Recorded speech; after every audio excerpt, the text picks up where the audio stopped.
redo of a lecture I tried to do earlier, but technical difficulties, it did not record, so we're redoing this. I'm actually going to see if I can squeeze in more information this time around. So I've changed the title of this video to be the economics of food production and population growth.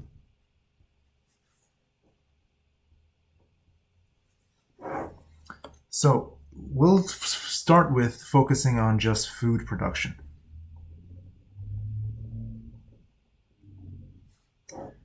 So food production, we're going to be focusing on the issue of locavorism, something called the locavore diet.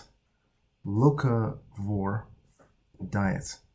And the locavore diet, well, you know that a carnivore is someone who eats meat. An omnivore is someone who eats meat and vegetables. A locavore is someone who eats locally. And the idea of the locavore diet is we should support our local farmers, for there are all sorts of benefits associated with this. And I'll draw a visual. So there's you, and there's your personal space. And then there are some local farms within, let's say, driving distance. And then there are some faraway farms. Faraway farms down there. Local farms put their goods and vegetables on a truck, and then that truck brings it to you directly. These faraway farms, they gotta get their goods and services on a boat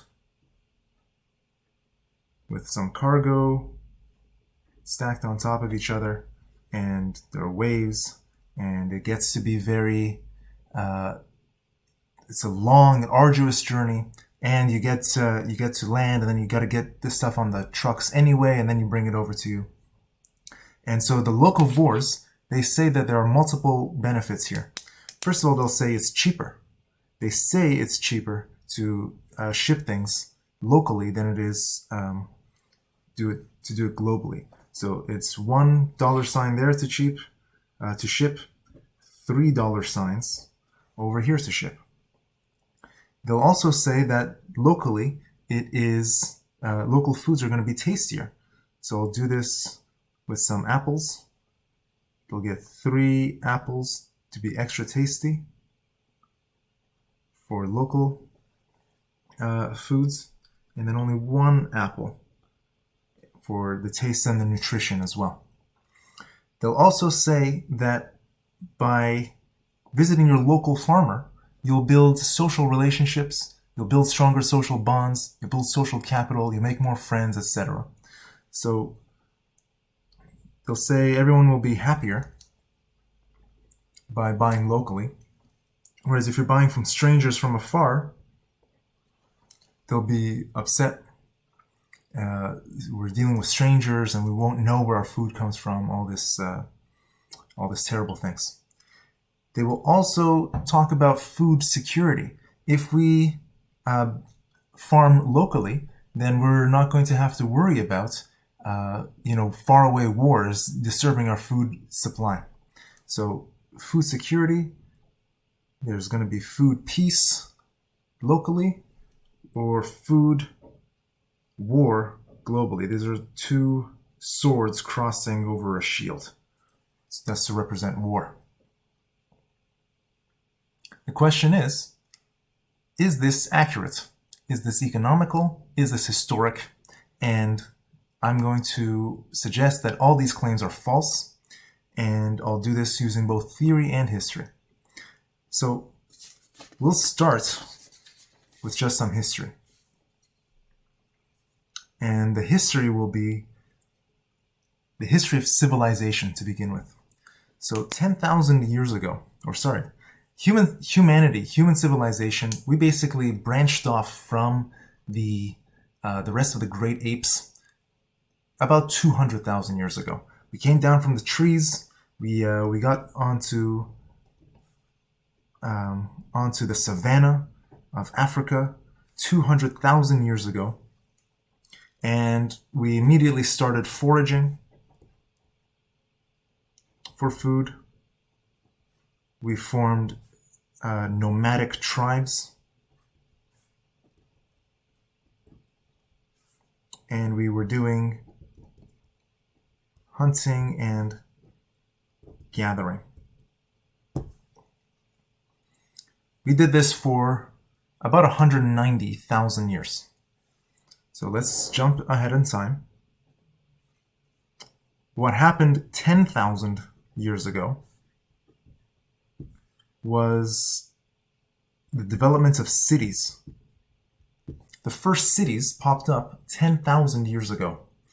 Now, we've got good information about the history of cities, but we have less good information, or let's say a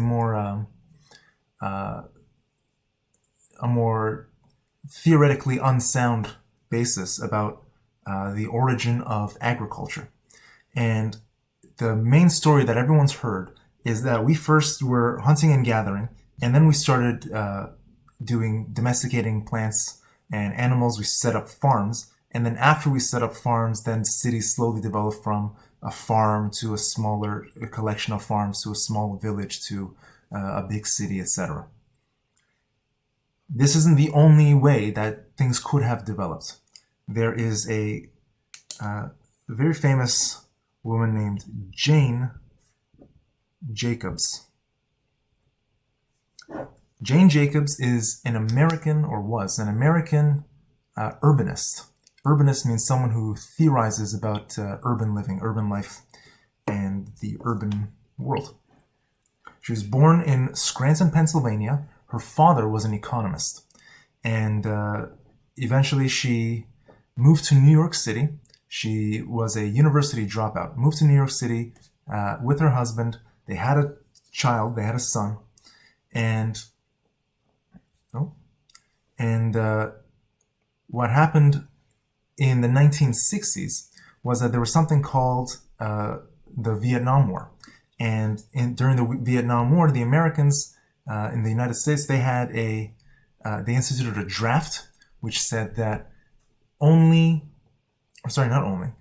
all eligible males 18 and up could be picked at random in order to go to the military, join the military, enlist, and then be shipped out to Vietnam to shoot some strangers.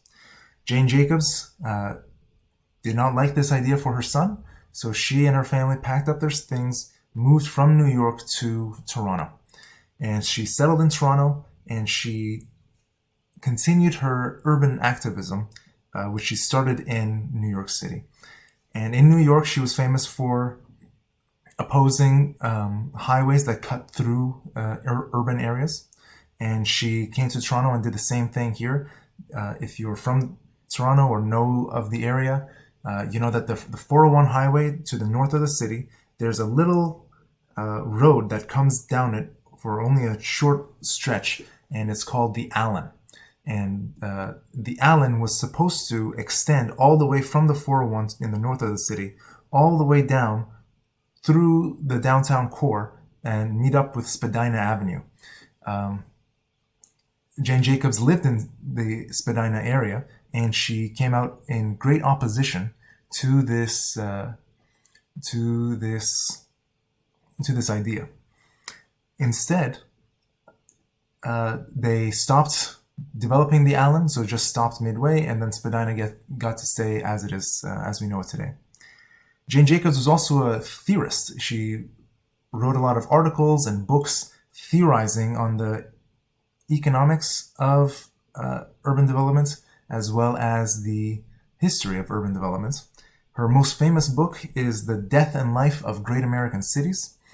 Highly recommend this book, Death and Life of Great American cities. She also had several other books, and in one of her books, she espoused something that's come to be known as the city first, or cities first hypothesis or thesis. Cities first thesis. And this was the idea that, contrary to popular opinion, what came first in the development of economies was not agriculture, was not farms, but it was rather cities. And her story is like this.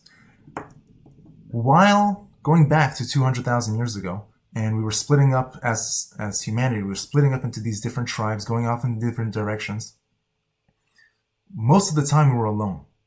Occasionally we would meet another tribe. And when you meet another tribe, you have two choices. Either you can go to war with them, or you can trade. Eventually, we figured out that trade is more beneficial than war. And how this came about was some tribe met another tribe. Tribe A had an excess number of, let's say, furs and skins. Tribe B had an excess amount of berries. And then they would exchange in these berries with barter. And then over time, they realized that if the more often that they met, the better off they can be. They discovered that trade had mutual beneficial gain. So they started meeting regularly. We'll say once a month. And where do they meet? They didn't meet just anywhere. They met somewhere that was convenient to all parties involved. And that typically was a riverbank or a sea bank, somewhere where it was easy to, there was a landmark and you can come there easily. So they started meeting once a month, and then they realized how great things are, so they started meeting maybe once a week, and then they started meeting once every other day, and then the more frequently that they met, the more advantageous some individuals found it to sleep over in between trading sessions, in order to cook, and in order to provide other services for the people coming into trade. And this was the development of markets and also cities. So you had a city square, which was where the trade took place, and then on the perimeter of the square was the permanent lodgings and the restaurants and the barber shops and these other goods and service providers that were there on a permanent basis every day or every week. So that was the origin of cities. Jump to about 2,500 years ago, we had a guy named Xenophon. He was out in Greece, and he was talking about Athens 2,500 years ago, and he was mentioning how in Athens of his day, people had already figured out the benefits of specializing and dividing labor among different people. So careful was the specialization that in Xenophon's time, there were already experts who were specialized in shoemaking for women's shoes only, and then shoemaking for men's shoes only. And the reason for this is, there are many reasons. First reason is that each shoe, making different kinds of goods and services requires different capital goods. If you can specialize in making one thing, then you can specialize in getting the best capital goods to make that one thing. So you make the highest quality of that good or whatever. If you're a jack of all trades, you gotta spend your money across a larger array of capital goods in order to make a larger array of goods and services. And you're going to have to buy, by necessity, you're going to have to buy lower quality capital goods, which is going to result in making lower quality goods and services. So by specializing, you get to expend your resources more efficiently in buying better capital goods. And as you specialize, you can also specialize in your clientele. If you get to be known as the ladies' shoemaking store, then everybody knows if they need a ladies' shoe, they get to come to you. And then you're going to have not only ladies' shoes, but you're going to have the best ladies' shoes as opposed to just being some random schmuck like everyone else who's going to have some mediocre lady shoes. So that was Xenophon. From Xenophon 2,500 years ago, let's jump ahead of time to 1800 AD, circa 1800 AD. And this was about 100 years after the Industrial Revolution. And the Industrial Revolution, what that did was that made it extremely cheap to produce things in large quantities, to make machinery in large quantities for relatively cheap, and to ship things across long distances. Steamships were invented around this time, as was mechanized farm equipment. And by the mid-1800s, there was a book which is detailed in this book called The Locavore's Dilemma. Oh, let's bring it up. And it was written by Pierre Desrochers and Hiroko Shimizu.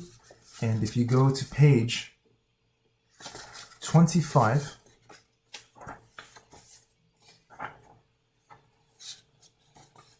you can see they have a table 1.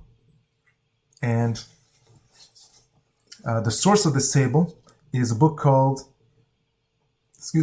The Food of London, a sketch of the chief varieties, sources of supply, probable quantities, modes of arrival, processes of manufacture, suspected adulteration, and machinery of distribution of the food for a community of 2.5 million.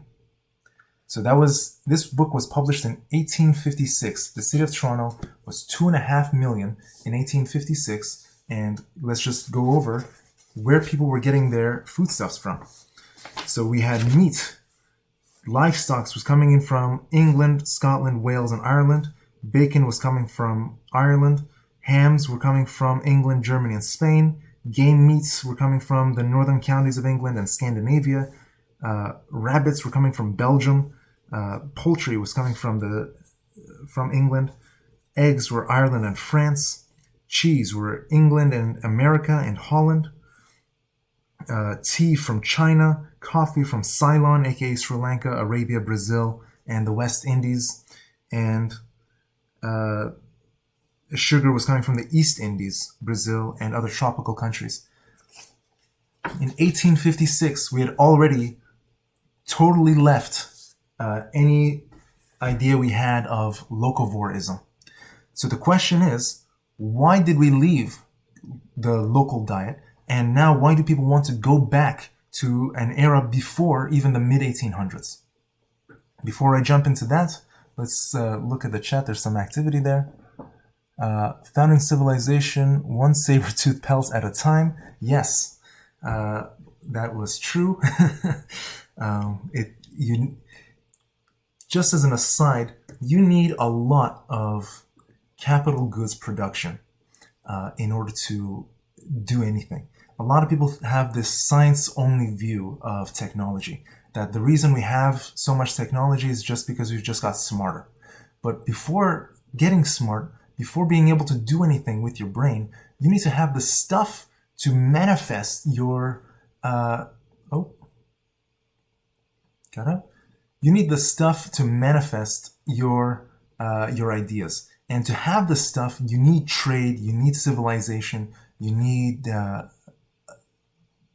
long production times, extended production times, and you can only get that through a system of private property and investment and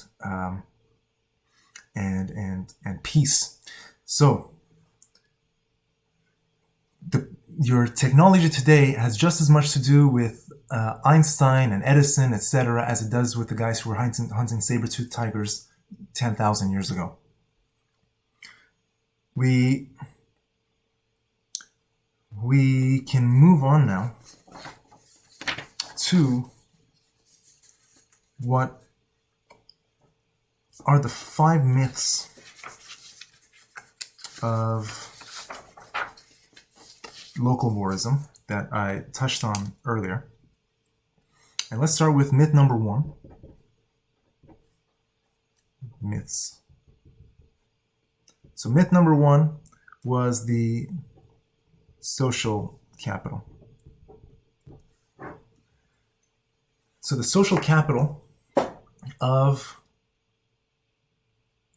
locavorism is the idea that if you're buying from your local farms and your local neighbors, etc., you know those people, they're going to give you better, higher quality stuff. You trust them more, and will be happier this way, as opposed to if you're buying from some strangers far away and they got to bring in their goods and services, and you don't know who they are because they're dealing with a corporation, all this stuff.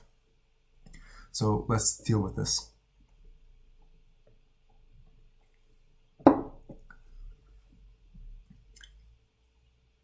If you consult that book, and if you consult many other books written in the 1800s and earlier, people talk about going to the local markets and dealing with the local farmers, and how common it was to find things that were adulterated in their quality.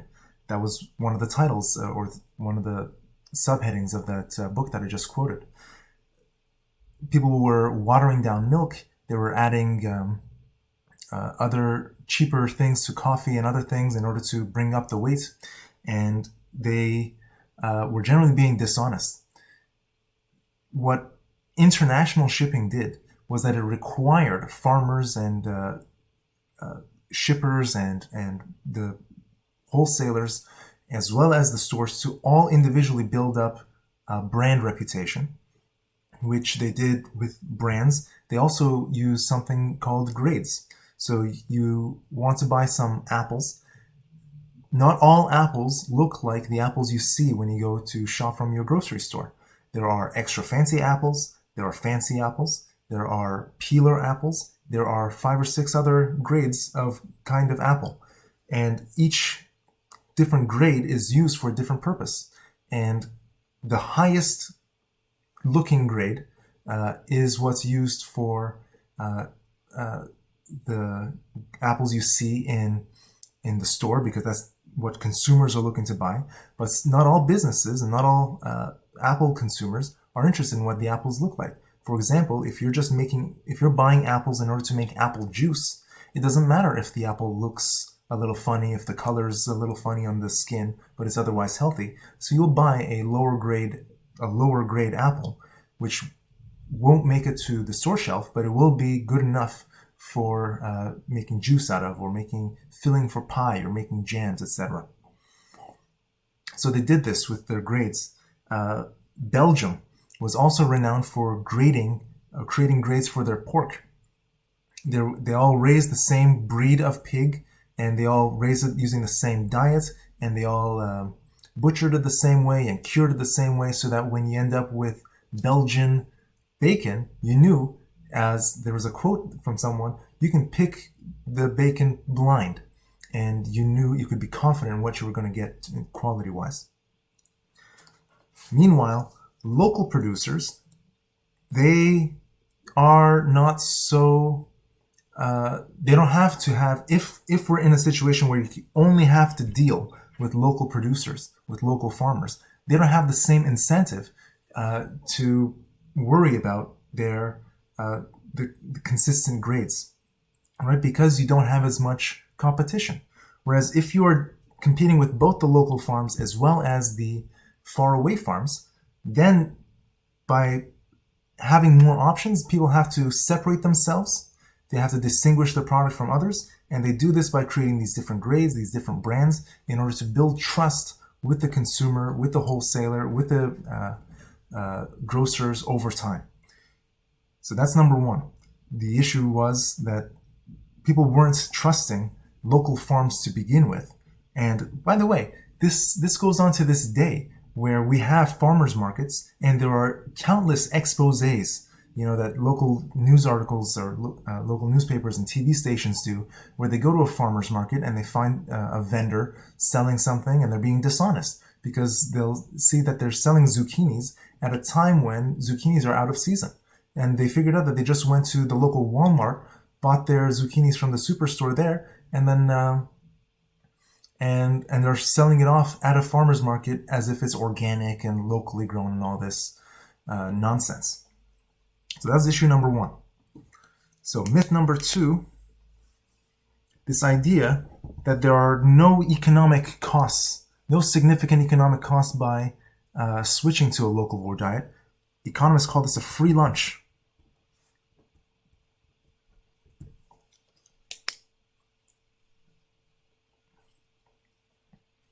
With a free lunch, the idea is, if we just buy from local farms, then we get the same amount of food, maybe a little bit of a higher price. We get the same amount of foods. We get to support our local communities. The local farmers get to support our local businesses, and the local businesses get better off and better off. But if you've been in this class long enough, you would be aware that this is just committing something called the broken window fallacy. We talked about this in day 1 of the class. The broken window fallacy, just to recap, is if somebody breaks a window, this provides a lot of great benefits for the window maker and his employees, and the employees can then spend their money by replacing the window that they earn from replacing the window on other goods and services in the economy, etc. And they're better off for sure. But there's a hidden cost, and that hidden cost is what the owner of that window would have spent his money on if he didn't have to use it to replace that window. And for example, it could have been buying a new suit. And at the end of that, when you buy a new suit, you make the tailor better off, his employees better off. Those employees can then go patronize local businesses the same way. But at the end of that chain, you have both a window and a suit. But by breaking the window, you only have the window, even though you've spent the same amount of money. Breaking a window robbed the society of a suit. Buying locally works on the same principle. If you buy locally at a higher price, what would you have done with the money otherwise?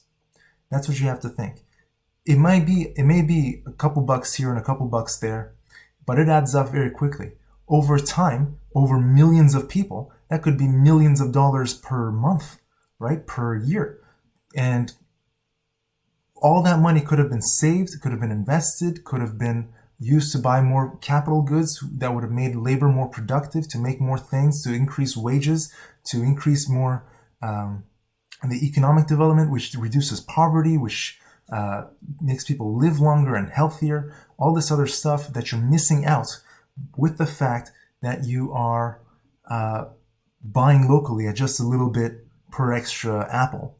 But you're not just buying apples. You're buying onions, you're buying lettuce, you're buying lots of things that cost a little bit more here and there. And it's more expensive also to ship them locally as well. And the local farmers might have to expend more resources to bring less efficient goods to you. So all that money adds up, and it adds up to making the society a little worse off in the short run, could be a lot worse off in the long run. Let me stop there to look at the chat. It's amazing how many people think globalism is a new concept. That's true. Globalism is a very old concept. It's just the globe has gotten bigger and bigger. Is the slightly higher cost of buying not balanced out by the slightly higher profit gained by the sellers? That profit is going to one seller, which would have been split up by numerous sellers otherwise. Does that make sense? You were going to spend $100 on your groceries. Now you have to spend $120. That extra $20 has to go to the farmer's pockets, as opposed to if you were going to spend that $20 on buying a new t-shirt, the t-shirt maker loses out. Does that make sense?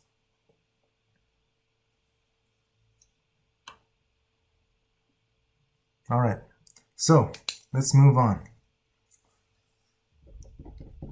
Myth number 3. Myth number 3 is that locavorism heals the earth.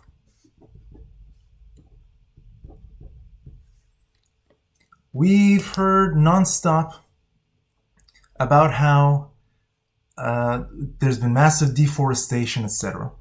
But the United States is covered by more forests today than it was in 1900. And the reason for that is simple. As we've developed more efficient farming methods, we've needed less land to grow more food. And we've resorted reserve the other land back to reforesting, and foresting also has an economic value in addition to just an aesthetic value, right? Because you get trees from forests. And just a quick aside, the more paper you waste, that creates more demand for more trees, by the way. So keep that in mind. If you want more trees, waste more paper. But that's it was just a funny joke. Back to the point at hand. It was also the case that poorer societies, for example, Germany. Germany has the big, their famous forest is called the Black Forest. And the Black Forest, it was famous for being burnt down all the time in order to clear lands for crops and clearing lands for inefficient methods of growing crops. And this has stopped completely now because they don't need to do this anymore, because they embraced a global food supply chain. So let me also go back to this issue. It is much more energy efficient to ship a lot of things over the ocean than it is to ship a small number of things down the street. Okay? Here's one issue, or here's one example. It costs 1 cent per apple to ship from New Zealand to Ontario. 1 cent per apple. That is very cheap. It's because they're shipping so many apples at once on one container that they're able to afford such huge efficiency gains. And you might come back by saying, oh, but when they ship over to Canada, don't they have to put it on trucks anyway? And that's true. They do have to put it on trucks. But how many farms are there far away compared to local farms? There may be 2 local farms here. There may be 8 local farms far away. All these far away farms, there's 4 times as many of them. They all come to Canada and they get to ship all their stuff over the same roads. Versus if you were stuck in your local bubble, you would only get stuff from only 2 farms, for example. And this is part of the efficiency. So they have to go over the same roads, but they'll be able to ship way more food and a larger variety of food as well, which we'll be talking about next.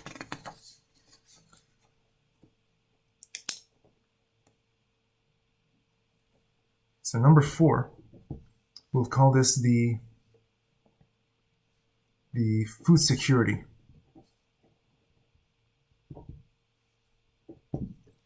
So food security, this is the idea that this is a complicated idea, but this goes to the fact that if there was a blight somewhere, a plague of some kind, that if in some faraway land there was a plague or a blight or a war over there, and if we are producing locally here, we won't be affected so much. That's true. But if we are suffering from a local plague ourselves, we would be vulnerable to even worse things because we won't have access to the global supply chain. By having a global supply chain, you diversify your sources of wealth. You diversify your sources of food. And by diversifying the sources where you're getting your food from, each individual area can also specialize in making what's most efficiently grown on their land. So remember the ladies' shoemaker in Athens. The same way, New Zealand can specialize in apples and lamb, for example. Russia can specialize in wheat. Belgium can specialize in pork, etc., etc. And you can, and by specializing, not only will you be able to be more efficient over a smaller geographical area, you'll produce more at a cheaper price, and you will be able to find more customers, and you'll be able to satisfy more people. And by for the consumer side, we will be able to enjoy a more diverse basket of goods over here to enjoy. If you were only constrained locally to just your backyard, How many different foods and vegetables could you grow just in your backyard? How insecure would you be to just one bad season? If one bad season wiped out your whole backyard, you'd be wiped out. You'd have no other recourse if you were only living in an autarkic society where it was just you and your backyard. But by diversifying to further and further away places, you get to enjoy more security, more variety as well. Another mention on the security topic is that by trading along more people, you get to decrease the chance of war. Why? Because more trade creates more friends. The more you trade with someone, the more you get to know them, the more you get to understand them, the more you have incentive to understand them in order to sell better things to them, to make them happier, to get maybe a better price. And the better you have your opportunity to understand your person that you're trading with who's selling to you, in order to understand their methods and maybe make suggestions to them on how they can improve and how your tastes are changing, etc. So more trade means less war as well. Let's talk about also this topical issue of pandemics. Have you noticed that during the coronavirus pandemic, there has been no shortage of food? The grocery stores, the first week, ran out of food because they weren't expecting so much demand in such a short amount of time. But afterwards, they were able to stock their shelves very, very quickly. On the other hand, the lockdown has affected manufacturing very significantly. I just saw a headline today that 1/5 of the world's condoms are made in one plant in Malaysia. And that's been shut down, and that has created a shortage of 100 million condoms. So you got to be aware of that. And the reason for this is that we have different regulatory structures for manufacturing than we do for agriculture. And for many countries, they've been way more protective of their manufacturing industries as a consequence. In the West, in the Western world, for example, in the United States, there are so many regulations, including minimum wage, including safety and other protocols, that make it extremely expensive to manufacture cheap things like personal protective equipments, like masks and other gloves and these things. They're very, very cheap to make, but they require cheap labor as well. And we've seen a lot of businesses shift into making these goods and services, but only after they've laid off a large percentage of the workforce. And that should be your biggest hint that the reason that we're not producing as much personal protective equipment, PPE, as they call it here in the West, is because it's too expensive. Our labor is too expensive in order to make it economically here. So we've shipped it out overseas, and it's all ended up in China. And the reason it's expensive, our labor is expensive here, isn't just because of the capital goods here, but it's also because of the regulations. So that's something to be aware of, to pay attention to.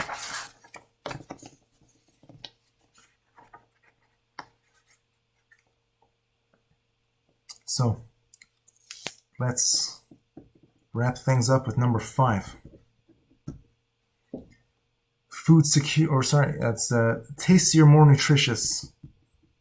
Tastier, more nutritious food. It may be true that if you are buying only from your farm next door, they will have apples that will be excellent. It may be true. But how long is the apple season here? Just a few weeks. What are you going to do if you want apples for the rest of the year during the winter? Well, what's important globally is that we have different weather at different latitudes. When it's winter time in the northern hemisphere, it's summertime in the southern hemisphere. When we don't have apples in the north, we can ship apples from the south. They'll be fresh from the south. You might get excellent apples when they're fresh in season here. And when it's in season in New Zealand, the apples they ship over may not be excellent, but they'll still be very good. But if you don't have access to global markets and you want apples over the winter time, you'll have to store them. You'll have to freeze them. You put them in cold storage. Some of them will rot. Some of them won't taste as good. So they won't be the quality won't drop from excellent to very good. It'll drop from excellent in season to maybe moderate, maybe mediocre in off season. Whereas with global trade, you get not only fresher apples, less hormone infused, but you also get more nutritious apples as well, since they won't be rotting while they're in storage. So that was the section on food production. Let me just briefly mention population growth.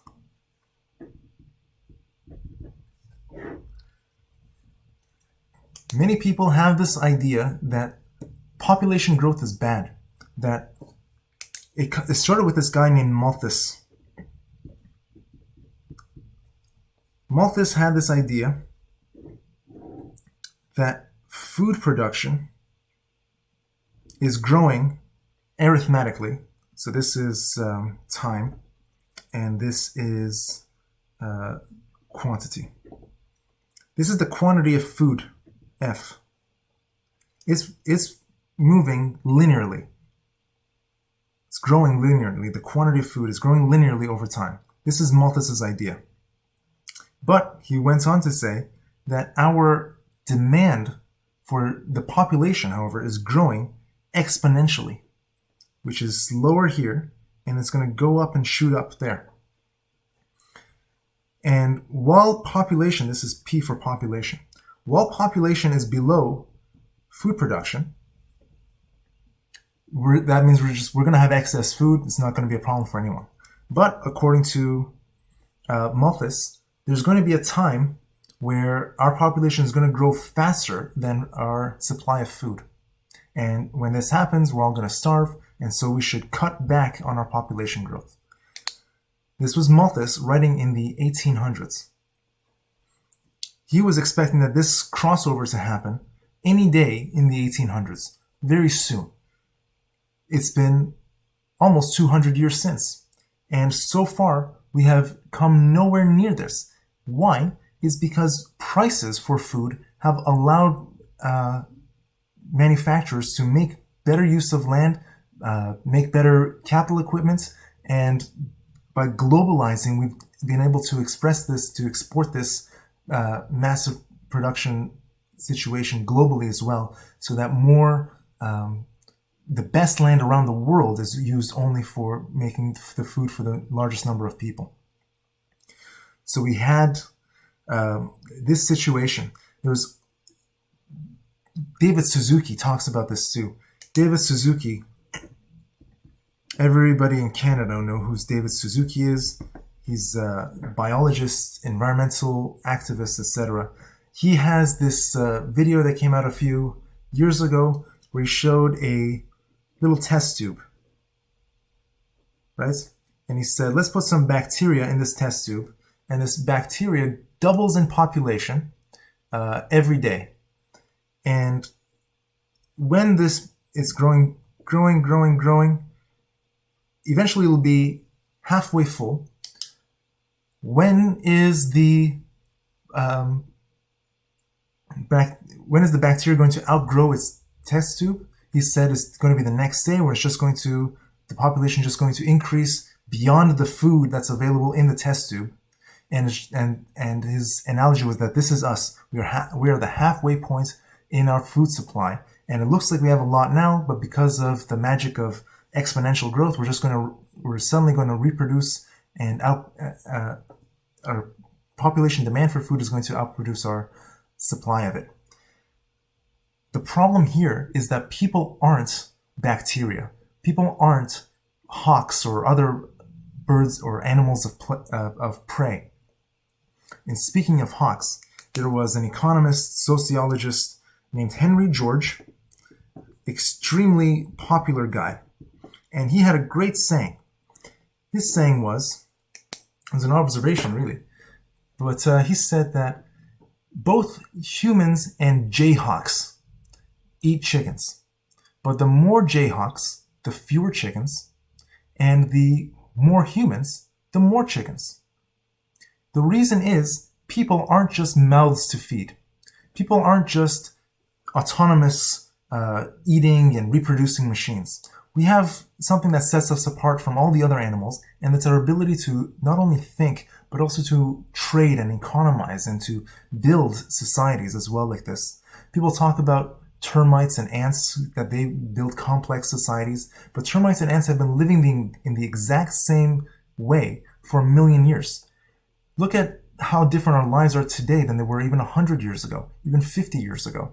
It's because of our ability to innovate, of our ability to invent, of our ability to take advantage of savings, to invest, to make capital goods, to make more productive our food supplies and machinery and labor, etc.